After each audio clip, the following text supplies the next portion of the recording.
आता पाहूया टॉप 9 शहरांच्या बातम्या।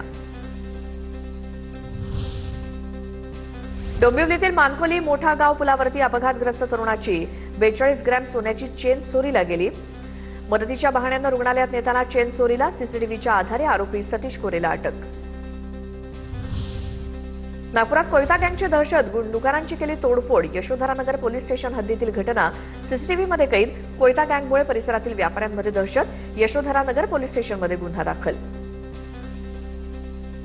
नागपूरमधील 12वी पेपर फुटी प्रकरणामध्ये विद्यासाधना परीक्षा केंद्रावरील शिक्षकासह कर्मचाऱ्यांची बदली। आरोपी शिक्षक संदीप सरटणकडनं पेपर फोडल्याची माहिती समोर।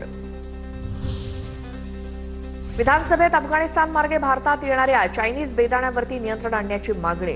आमदार डॉक्टर अतुल भोसलेंची विधानसभेत मागणी, तसंच द्राक्ष उत्पादकांसाठी अनुदान वाढवण्याची देखील मागणी।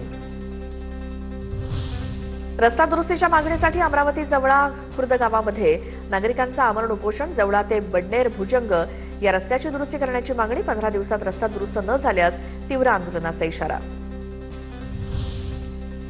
एमएसटीसीईटीच्या प्रथम वर्ष प्रवेशासाठी 11,42,610 विद्यार्थ्यांची नोंदणी। यंदा प्रथमच या परीक्षेसाठी 2 संधी दिल्यामुळे नोंदणीमध्ये मोठी वाढ। अभिनेत्री वर्षा उसगावकर आणि मृणालिनी जांभळे यांची 47 लाख रुपयांची फसवणूक। दिग्दर्शक आणि बांधकाम व्यावसायिक अविनाश जाधव यांच्या विरोधात फसवणुकीचा गुन्हा दाखल। प्रोजेक्टमध्ये पैसे गुंतवून नफा मिळवून देण्याचा आमिष दाखवून फसवणूक। भारतामध्ये चित्त्यांची संख्या वाढवण्यासाठी नामिबिया आणि साऊथ आफ्रिका तसंच बोत्सवानामधनं आणलेल्या मादींनी बछड्यांना जन्म दिला। देशातील चित्त्यांची संख्या वाढली असल्याची माहिती। हे चित्ते एका वर्षात कोट्यवधींचं मटण खातात।